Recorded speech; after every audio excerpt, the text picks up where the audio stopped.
siapa yang jangka Penang boleh sampai perlawanan akhir. Hai, Assalamualaikum. Selamat pagi semua pada fans-fans Harimau Melaya. Harap anda sihat semua. So sekarang ni Hisham berada di Penang. Eksklusif sekali lagi Hisham bawakan untuk anda sempena dengan Piala Harapan dekat Penang ni. So kita bersama dengan General Manager untuk Penang FC iaitu Tuan Jeffrey Chu. Apa khabar Tuan, sihat? Baik, sihat. Terima kasih sudi luangkan masa sebab semalam game dah habis malam. Lepas tu saya tak sampai, orang beratur tiket panjang lagi. Biasalah. Macam mana perkembangan untuk Penang 2023 ni? Tim ini lebih kurang 90% pemain baru. Yang lebih senang sekarang, kita akan fokus untuk training games lah, friendly games. Idea untuk buat Piala Harapan actually came about 2 weeks ago. Tapi persiapan agak tak begitu lancar kerana Chinese New Year. Tapi kita terus bekerja during Chinese New Year lah. Kerana player-player pun ada training. So harap-harap from this pre-season training and pre-season games kita dapat result yang bagus lah. Okay, macam Tuan kata almost 90% pemain baru. Saya rasa dah hampir 5 game friendly. Macam mana Tuan nampak keserasian tu? Adakah dah mula dapat? Yang penting keserasian. That's the keyword. They must gel together. Like any game or any business if there is too many moving parts part-part yang bergerak yang dalam direction yang tak sama, susah sikit lah. I think the team buat masa kini trying to get themselves together. So okay Tuan, kalau kita tengok macam bila kita baca kat komen-komen di Facebook ke, kat Twitter ke, kat IG ke, dah 2 musim Penang macam merombak semula pasukan. Macam season lepas pun bila dah dapat nombor 3 dia merombak, macam season ni pun dia rombak lagi almost 90%. Adakah Penang menggunakan jangka masa pendek untuk kita ni mencapai sesuatu ke macam mana Tuan? Mungkin Tuan boleh terangkan kepada fans di Penang. I think for important Penang selalunya kerana mudah baru ditubuhkan tahun 2020. Kita patut lihat bagaimana tim tu membuat peralihan dari Liga Premier ke Super League. Pemain-pemain yang dari Liga Premier dah lebih kurang 3 tahun bila dia orang masuk terus ke Liga Super. As I said again, keserasian is there. That's why masa pandemik 2021 pemain main dengan baik masa tu. Lepas tu beberapa pemain baguslah decided to move. Then that's where the problem starts . But of course problem selalu jadi opportunity. Tapi tahun lepas a lot of challenges . Kerana tak sempat buat pre-training yang baik, not much of a good planning macam sekarang. So saya berharap atau tim berharap dan juga board berharap prestasi akan lebih baik lah. Okay, kalau kita tengok macam kelab-kelab lain kan banyak pergi pre-season di luar lah, ada friendly di sini. Untuk Penang sendiri selain Piala Harapan macam hari tu kan ada friendly juga di di Perak, di Negeri Sembilan ada juga kan. So apa planning selepas ni? Mungkin lepas Piala Harapan ada ke pre-season mana-mana? Kita dah buat dalam timetable Piala TYT yang dilangsungkan tahun lepas ada juga. Kita to my surprise champion masa tu. Again masa tu kita buat quick fix . We got good player, quick fix. Kita menang. Tetapi tahun ni kita akan buat Piala Harapan lagi, sekali lagi. Mungkin sekarang kita akan undang tim-tim dari luar negara. Okey. Untuk semua yang akan ada tim juga, tim Malaysia akan di-invite juga. Akan di-invite juga. Tetapi format atau bagaimana kita akan buat peralihan bergantung kepada our jadual. Kerana setakat yang saya tahu jadual agak pack Februari sampai Disember. Betul. Dan di dalam season FA Cup berjalan, lepas tu Piala Malaysia berjalan, lepas tu Challenger Cup baru. So kesemua ni akan memainkan faktor yang penting untuk planning atau perancangan untuk Piala TYT. Macam tuan kata tadi, keyword keserasian tu bila kita tengok walaupun mungkin ada kata adalah friendly saja, tapi Penang dah 5 game friendly tanpa kalah. Macam mungkin macam tuan kata, ada fan kata adalah friendly je. Tapi untuk pandangan tuan sendiri, adakah ini good momentum untuk diorang build keserasian dan teruskan orang kata ni menang-menang? Saya bagi sebagai fan of course talk from being a fan of a EPL group. Biasanya dilihat macam mana EPL team bila dia main friendly terus masuk player, berlainan player. I think the coach will have to manage that lah. Walaupun kita dah menang 5 game, ini tak bermakna dah ready. Coach yang akan tentukan sama ada ia ready tak ready. That's very important. Okay, kalau kita tengok macam contoh dengan contoh yang kata 90% pemain baru, import baru dan dengan kemasukan juga pemain tempatan seperti ini Akif, Hadim Azman. Adakah itu daripada pemilihan coach sendiri ataupun ada perbincangan bersama daripada pihak manajemen untuk siapa nak bawa masuk? Okey, tahun ni kita emphasize atau membuat penekanan yang lebih kepada selection committee yang terdiri daripada technical coach. Technical coach yang tu technical director, coaches yang macam Coach Mansor, yang tu semualah kita let them decide. Yang penting budget. Budget tu adalah satu, saya kata, kawan baik, kadang-kadang kawan jahat juga.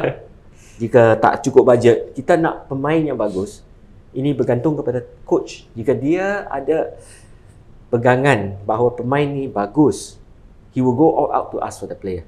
So they will recommend. Itu proses agak lama, 3-4 bulan sebelum season start. Kita dah bincang, kita dah buat deep dive. When I say deep dive means what happened tahun lepas. So we found out the main reason, a lot of reason.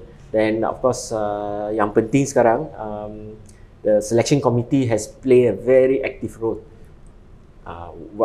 I'm just a secretariat in the selection committee. Apa yang mereka yang bincang, saya akan catat dan saya akan bawa ke board. Board akan lihat macam mana pilihan, akan panggil head coach tu masuk, defend daripada musim. So itu prosesnya. Okay, macam mungkin masih baru 5 game. Macam tuan sendiri pada pihak management, macam mana tuan menilai pemain import sekarang? Sebab semalam saya sempat tanya pada coach, dia kata masih belum mencapai tahap yang memuaskan lagi untuk dia. Kalau pada pihak management, for a coach to kata that, I think it's very conservative lah. Kerana dia masih ada masa lagi. I fully support what he say lah. For me, foreign player yang ada sekarang, I believe kita boleh buat pencapaian. Saya bagi satu contoh. Semasa half season, mid season tahun lepas, very sadly Kasa was injured. Dia bawa terus Lucas. Permainan berbeza. He was a Van Nistelrooy style. Bola datang, score. Bola datang, score. Walau bagaimanapun, dia decided to move to Pahang. We are very happy that he's moved on. For his age, we wish him all the best. Macam semalam pun YB dia kata yang dia letakkan masih sama top 6 untuk target untuk season ni. Dan Coach Manzur dia kata mungkin untuk dia nak dalam top 10. Dia kata itu realistik sebab dia kata kalau trend sekarang ni, kalau orang tengok trust the process. Okay. So kalau pihak tu macam mana? Macam ni lah. Saya ada pengalaman dari segi korporat. Very believe in Japanese management. There's one thing called Hoshin. Hoshin tu breakthrough. Sekiranya you target rendah, very likely you hit the rendah. Okay. But in Hoshin, you target the highest, you break. You cannot make, but at least get there lah. Dekat. So this is the Hoshin management style. If Coach Mansor kata top 10, I think he will try to do better than top 10. But for, of course, chairman atau YB Sun, top 6 kerana dia ada pandangan yang lebih luas. Dia confident that this team selected by selection committee adalah satu pasukan yang mempunyai keupayaan. Walaupun dia hanya lihat atau kita lihat dari segi live ataupun dari segi live for friendly games lah. Tetapi his view is overall. You have to give a very good feel about what the team is. Takkan you nak cakap top 6, Coach Mansor say top 10. biasanya if can get top 6, top 10, if can get 5, 4, the sky is the limit. No? The sky is the limit. Betul. Sebab kalau kita tengok sekarang ni bila tim pun dah banyak, lepas tu macam jadual pun dah berubah kan, macam dia terus main all season daripada March February sampai Disember kan. So dan macam tu ada selit-selit sikit juga. So macam daripada segi costing pun of course akan meningkat. Kena pergi more travel, more away day. Macam mana budget season ni untuk Penang? This one is a big challenge for us lah. Walau bagaimanapun kita dah memberikan pendapat kepada MFL apakah cabaran kami, perkembangan yang berlaku dalam masa 24 jam, 48 jam tentang penyiaran Astro melalui TV Astro dengan RTM. Ini memberikan nafas baru kerana saya beri ini contoh lah. Saya sempat selalu duduk dengan fan di kawasan RM10 yang tu. Dia selalu kata, tahu sekiranya hujan, saya bawa 4 orang anak, isteri, hujan turun, saya takkan bawa kerana kos. Lebih baik saya duduk dekat rumah tengok live free. So of course everything in this world has cost lah, but whatever MFL tengah buat sekarang adalah menghala ke arah tuju professionalism, because in order to sustain, MFL will play their part untuk dapatkan wang agihan for the whole 15 teams atau dengan mungkin liga simpanan. Those are commercial value. But sad to say, football now is moving into a very commercial stage. So my opinion is that we have to start thinking that way. Kalau untuk pandangan tuan sendiri, bila perubahan liga ni dengan jadual pun dari pihak management, adakah benda baik ataupun adakah benda macam kontra, ada baik ada buruk? Biasanya bila you lihat dari segi kebaikan adalah opportunity. Dari segi not so good is that very stressful. Kerana kadang-kala nak travel ke Sabah, travel ke Sarawak, jadual is packed, and of course that's where the flying cost comes in. So we are also looking to our local corporate to help. It's not easy. Back 30 years ago lebih senang untuk pergi ke kilang-kilang dapat this, but today most of the industry hanya bertumpu kepada CSR untuk pendidikan yang tu semua. So I think for football they also have to merge together dengan sedikit pendidikan with a lot of effort to gabungkan pendidikan dengan sukan. So that will help. Macam daripada segi pihak management tuan sendiri, of course mungkin macam mana untuk kembalikan balik zaman Penang untuk fan lebih ramai datang untuk maybe untuk tarik sponsor juga. Ya, yang tu cabaran yang besar. Jika kita lihat di Penang ada kebaikan kerana ada 2 stadium. Satu stadium Bandaraya yang lebih kurang 73 tahun. Tetapi sekiranya if you have travel around the world, which I have, to see a lot of different stadium, Stadium Bandaraya has unique feature lah. But Stadium Batu Kawan sekarang telah ditambah baik, slowly regaining its strength. That's why this time round kita buat dekat Batu Kawan. Ada sebab-sebab kita buat dekat Batu Kawan, tapi sebab utama adalah untuk tim kami mendapat peluang untuk bermain di kedua kawasan. So sekiranya kita bercadang untuk membuat sebarang permainan dekat mainland, of course we have to tell MFL earlier, accreditation approval mesti datang. At least the team will have a chance to play at their both location. But for my opinion, I biasanya I watch football since 5 years old, umur 5 tahun. Bandaraya is close to my heart. Nampak banyak game yang bagus dekat sana. Tetapi peralihan masa, tempat lagi sesak, kenderaan lebih banyak. Kawasan Bandaraya ada limit. Kawasan Batu Kawan semalam, I was very impressed.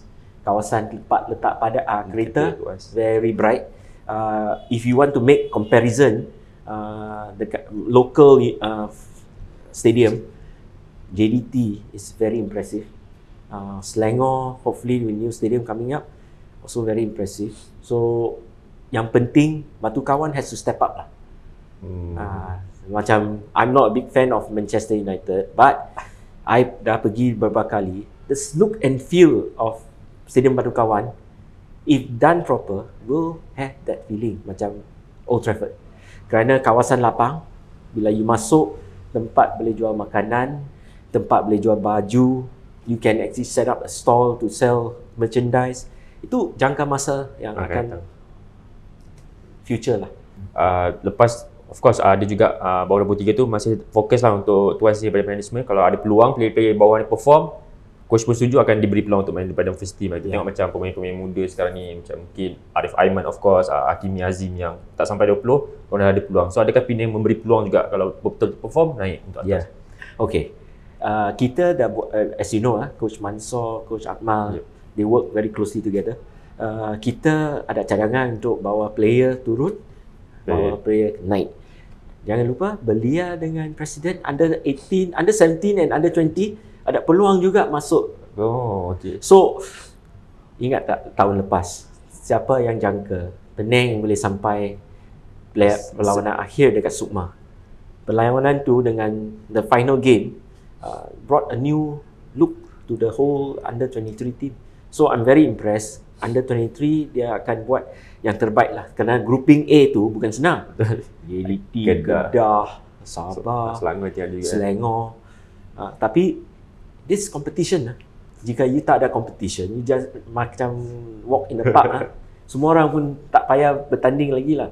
So hopefully the player from under 23 akan menunjukkan prestasi yang baik. Kami sebagai pengurusan akan memberikan peluang. Of course the coach must agree lah. They will say okay, pemain ni naik ke atas. Kerana jangan lupa tau, banyak game. Of course Penang, of course Selangor team, our national player is there. Saya juga semasa saya masuk, saya nampak potensi Quintin, Sam. Itu pemain-pemain bagus. So I always believe Penang ada peluang untuk melahirkan bakat-bakat yang baru. So ini adalah masa untuk FAP, Football Association of Penang, untuk membuat revamp of technical knowledge untuk liga-liga, you know, the Sunday League they call it, or the local league, untuk mendorong pemain-pemain untuk berkecimpung further dalam permainan mereka.